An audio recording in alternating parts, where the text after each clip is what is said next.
Friends, welcome to யோமூஸ் kitchen. இன்றைக்கி நம்ம என்ன பார்க்க போகிறோம்னா ஒரு சூப்பர் அண்ட் டேஸ்டியான கிரேவி ரெசிபி தான் பார்க்க போகிறோம். என்னென்னு பார்க்குறீங்களா? Restaurant style mushroom gravy. So வாங்க ஃபஸ்ட்டு அதுக்கு தேவையான பொருட்கள் என்னென்னு பார்க்கலாம். ஸோ நான் அதுக்காக 2 பேக் மஷ்ரூம், அதாவது அதை வாங்கி நல்லா ஸ்லைஸாக கட் பண்ணி க்ளீன் பண்ணி எடுத்து வச்சுருக்கேன். அப்புறம் பார்த்திங்கன்னா ஒரு 3 பெரிய வெங்காயம் ஸ்லைஸாக கட் பண்ணிக்கோங்க. 2 தக்காளி அதை ரஃபாக சாப் பண்ணிக்கோங்க. 1 டேபிள் ஸ்பூன் இஞ்சி பூண்டு பேஸ்ட்டு, ஒரு 10லேருந்து 15 முந்திரி பருப்பு, அப்புறம் 1 கொத்தமல்லி தழை. அப்புறம் மசாலா ஐட்டம்ஸ் பார்த்திங்கன்னா மஞ்சத்தூள் 1/4 ஸ்பூன், மிளகாத்தூள் நான் வந்து காஷ்மீரி மிளகாத்தூள் எடுத்திருக்கேன், அது வந்து ஒரு 1.5 டீஸ்பூன் எடுத்திருக்கேன்.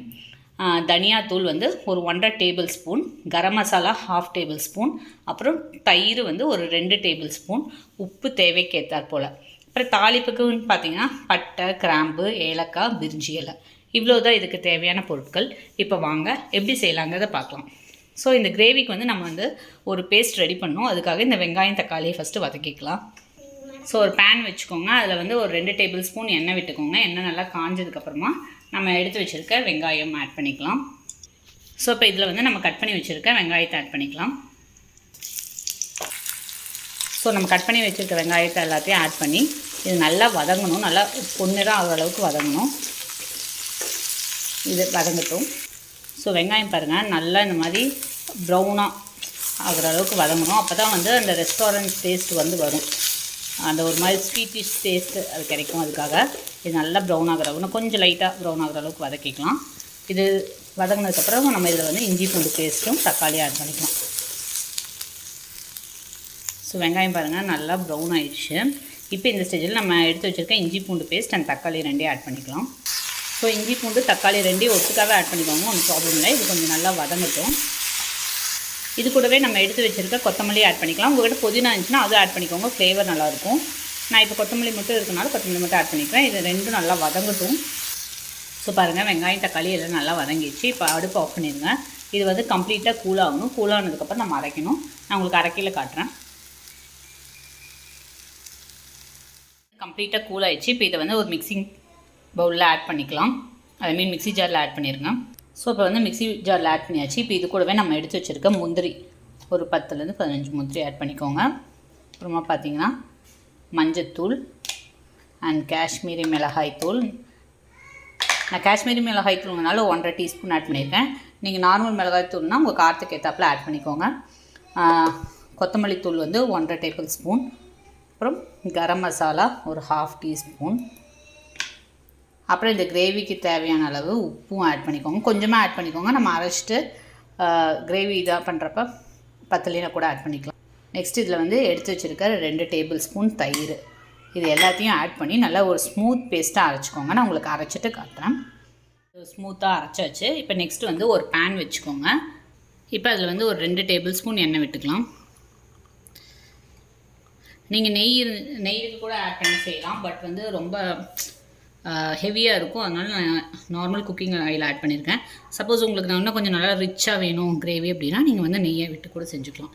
இப்போ வந்து எண்ணெய் நல்லா காஞ்சதுக்கப்புறம் நம்ம எடுத்து வச்சுருக்க தாளிப்பு பொருள் பட்டை, கிராம்பு, சோம்பு, ஏலக்காய், பிரிஞ்சி இலை எல்லாத்தையும் ஆட் பண்ணிடலாம். ஸோ ஒரு சின்ன பீஸ் பட்டை, 2 கிராம்பு, 2 ஏலக்காய், கொஞ்சம் சோம்பு, அப்புறம் ஒரு பிரியாணி இலை ஆட் பண்ணிக்கோங்க. இதெல்லாம் நல்லா பொரியட்டும்.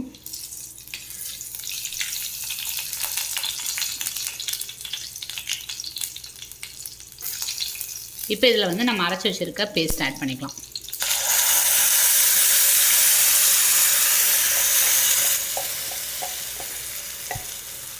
ஆட் பண்ணிட்டு கொஞ்சமாக அந்த மிக்ஸி ஜாரை கழுவி தண்ணி ஆட் பண்ணிக்கோங்க. இது மிக்ஸ் பண்ணி விட்ருங்க ஃபஸ்ட்டு. ஸோ கொஞ்சமாக தண்ணி ஆட் பண்ணிட்டு நல்லா ஒரு மிக்ஸ் பண்ணிடுங்க.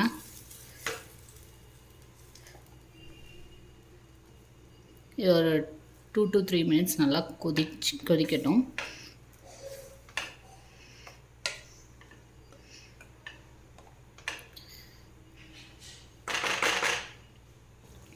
ஸோ இப்போ பார்த்திங்கன்னா ஒரு கொதி வந்துடுச்சு. இந்த ஸ்டேஜில் நீங்கள் உப்பு காரம் எல்லாம் கரெக்டாக இருக்கான்னு செக் பண்ணிக்கோங்க. அதனால் திக்காகவே இருக்குது. ஏன்னா வந்து நம்ம மஷ்ரூம் ஆட் பண்ணல கொஞ்சமாக தண்ணி விடும். அதுக்கப்புறமா நம்ம கிரேவிக்கு ஏற்ற மாதிரி தண்ணி ஆட் பண்ணிக்கலாம். ஸோ இந்த ஸ்டேஜில் உப்பு காரெல்லாம் கரெக்டாக்கான்னு செக் பண்ணிக்கோங்க.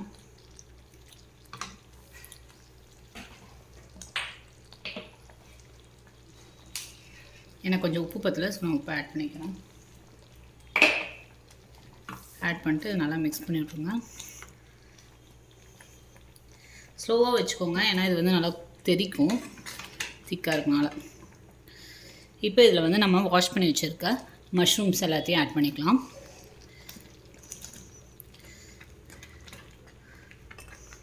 நல்லா தண்ணி இல்லாமல் வடித்து ஆட் பண்ணிக்கோங்க. இது பார்த்திங்கன்னா அப்படியே பார்த்திங்கன்னா உங்களுக்கு ஒரு மட்டன் கிரேவி டேஸ்ட்டில் வரும். சூப்பராக இருக்கும், செம்ம டேஸ்ட்டாக. இப்போ அதிகமாக இருக்க மாதிரி இருக்குது. மஷ்ரூம் வெந்துச்சுன்னா இது பார்த்திங்கன்னா உங்களுக்கு கம்மியாயிரும். ஸோ மஷ்ரூம் போட்டு நல்லா மிக்ஸ் பண்ணி விட்டுட்டு ஒரு லிட்டு போட்டு ஒரு 5 மினிட்ஸ், உங்களுக்கு கொஞ்சம் தண்ணி வேணுன்னா கொஞ்சம் தண்ணி கூட ஆட் பண்ணிக்கலாம். பட் நான் ஒரு 5 மினிட்ஸ் கொதிச்சதுக்கப்புறம் தண்ணி ஆட் பண்ணிக்க போகிறேன். ஸோ ஒரு லிட்டு போட்டு அப்படியே 5 மினிட்ஸ் விட்டுருங்க. 5 மினிட்ஸ் கழித்து பார்ப்போம். ஸோ இப்போ பார்த்திங்கன்னா 3 மினிட்ஸ் ஆச்சு. அந்த கிரேவி இதே தண்ணி விடுது. ஸோ பார்த்து ஸ்லோவாக வச்சுக்கோங்க, ஏன்னா இது நல்லா கொதிக்கும். இப்போ உங்களுக்கு கிரேவி கன்சிஸ்டன்சிக்கு தேவையான அளவு தண்ணி ஆட் பண்ணிக்கலாம். நான் இன்னும் கொஞ்சம் மட்டும் தண்ணி ஆட் பண்ணுறேன், ஏன்னா வந்து மஷ்ரூம் வேகணும். வேகையில் வந்து இன்னும் கொஞ்சம் திக்காயிடும் அதனால். ஸோ இது அப்படியே உங்களுக்கு திரும்ப லிட்டு போட்டு ஒரு 5 மினிட்ஸ் அந்த மஷ்ரூம் வேகிற அளவுக்கு குக் பண்ண விடுங்க. ஸோ 5 மினிட்ஸ் கழிச்சோம்னா நம்ம சூப்பரான மஷ்ரூம் கிரேவி வந்து ரெடி ஆகிடும். இப்போவே பார்த்திங்கன்னா ஹாஃப் குக் ஆகிடுச்சு, இன்னும் கொஞ்சம் குக் ஆகணும். ஸோ இந்த ஸ்டேஜ்லேயே உங்களுக்கு உப்பு காரம் எதாவது பத்தலைன்னா கூட நீங்கள் ஆட் பண்ணிக்கலாம். செக் பண்ணி பார்த்துட்டு எனக்கு எல்லாம் கரெக்டாக இருக்குது. ஸோ மஷ்ரூம் மட்டும் வேகிற அளவுக்கு இதாகட்டும்.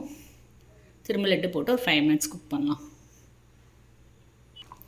ஸோ பாருங்கள் 5 மினிட்ஸ் நல்லா குக் ஆகிடுச்சு. நம்ம மஷ்ரூம் குக் ஆகிடுச்சு. கிரேவியும் நல்லா எண்ணெய் பிரிஞ்சு வருது. நல்லா கிரேவியும் கொஞ்சம் நல்லா திக்காகிடுச்சு. ஸோ எனக்கு இந்த கன்சிஸ்டன்சி கரெக்டாக இருக்கும். நீ வந்து அப்படியே ஸ்டவ் ஆஃப் பண்ணிடுங்க. அவ்வளோதாங்க, நம்ம சூப்பர் அண்ட் டேஸ்டியான மஷ்ரூம் கிரேவி வந்து ரெடி ஆயிடுச்சு. இது வந்து சப்பாத்தி, தோசை, ரொட்டி, நான், பரோட்டா, சாதம் எல்லாத்துக்குமே செம சூப்பராக இருக்கும். ஸோ இது பார்த்திங்கன்னா செம க்ரீமியாக அண்ட் டேஸ்ட்டாக செம சூப்பராக இருக்கும். நான் இன்றைக்கி வந்து இது சப்பாத்தி கூட தான் சர்வ் பண்ண போகிறேன். நீங்களும் இந்த டிஷ்ஷை வந்து வீட்டில் ட்ரை பண்ணி பாருங்கள். உங்களுக்கு இந்த வீடியோ பிடிச்சிருந்துச்சுன்னா மறக்காமல் லைக் பண்ணுங்கள், ஷேர் பண்ணுங்கள், சப்ஸ்கிரைப் பண்ணுங்கள், பக்கத்தில் இருக்க பெல் ஐக்கானை ப்ரெஸ் பண்ணுங்கள். ஸோ நான் எந்த வீடியோஸ் போட்டாலும் உங்களுக்கு அப்டேட் வரும். தேங்க்யூ, பாய்.